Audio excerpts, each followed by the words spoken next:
പുഡിങ്ങിലേക്കുള്ള ചേരുവകൾ എന്തൊക്കെയാണെന്ന് നോക്കാം. ഞാനിവിടെ 4 കപ്പ് പാലെടുത്തിട്ടുണ്ട്. ഒരു 250 ഗ്രാമാണ് ഞാൻ ക്രീം എടുത്തേക്കണത്. ഇനി ഇതിലേക്ക് വേണ്ടത് റോസ് വാട്ടറാണ്. 2 ടേബിൾ സ്പൂൺ റോസ് വാട്ടർ എടുത്തിട്ടുണ്ട്. കോൺ സ്റ്റാർച്ച് 4 ടേബിൾ സ്പൂൺ വേണം. ഒരു ചെറിയ ബൗള് പഞ്ചസാര വേണം. ഇനി ഗാർണിഷ് ചെയ്യാൻ വേണ്ടി ഞാൻ കുറച്ച് പിസ്ത എടുത്തിട്ടുണ്ട്. അപ്പോൾ നമുക്ക് എങ്ങനെയാണ് ഈ പുഡിംഗ് ഉണ്ടാക്കുന്നതെന്ന് നോക്കാം. അപ്പോൾ എടുത്തു വെച്ചേക്കണ 4 കപ്പ് പാല് നമുക്ക് ആദ്യം ഇതിലേക്ക് ചേർത്ത് കൊടുക്കുക. ഇതിൻ്റെ ഒപ്പം തന്നെ പഞ്ചസാര ചേർക്കുക.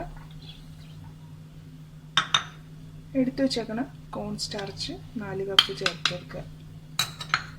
ഇനി ഇത് കട്ട കൂടാതെ ഒന്ന് മിക്സ് ചെയ്തെടുക്കുക. തീ കുറച്ച് വെച്ച് വേണം നമ്മളിത് ചെയ്യാൻ. നമ്മൾ ചേർത്ത് കൊടുത്ത കോൺ സ്റ്റാർച്ച് ഒന്ന് വെന്ത് കിട്ടണം. അതറിയാൻ പറ്റുന്ന വെച്ചാൽ ഒന്ന് ഇളക്കിയിട്ട് നമ്മളൊന്ന് ടേസ്റ്റ് ചെയ്ത് നോക്കിയാൽ നമുക്ക് അറിയാൻ പറ്റും അതിൻ്റെ ഒരു പച്ച ചുവ. അപ്പോൾ ആദ്യം ഇതൊന്ന് തിളക്കണം. അതിന് ശേഷമേ മറ്റു ചേരുവകൾ നമുക്ക് ചേർക്കാൻ പറ്റുള്ളൂ. നമ്മുടെ പാല് ചെറുതായിട്ട് തിളച്ച് തുടങ്ങുന്നുണ്ട്. ഈ സമയത്ത് നമ്മൾ എടുത്തു വെച്ചിരിക്കുന്ന ക്രീം ഇതിലേക്ക് ചേർത്ത് കൊടുക്കാം. എന്നിട്ട് വളരെ സ്മൂത്ത് ആകുന്ന വരെ നമുക്കിതൊന്ന് മിക്സ് ചെയ്ത് ഇതെല്ലാം ഇതിലേക്ക് യോജിപ്പിക്കാം.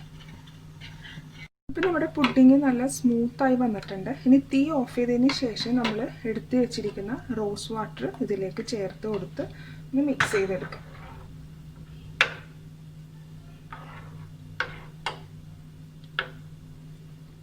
ഇനി നമുക്ക് ഏത് സെർവിങ് ഗ്ലാസ്സിലേക്കാണ് മാറ്റേണ്ടതെന്ന് വെച്ചാൽ നമുക്കത് മാറ്റാം. ഞാൻ ഇതുപോലത്തെ 2 ഗ്ലാസ് എടുത്തിട്ടുണ്ട്. ഇനി നമുക്ക് കുറേശ്ശെയായിട്ട് ഈ ഗ്ലാസ്സിലേക്ക് നമുക്ക് ചേർത്ത് കൊടുക്കാം.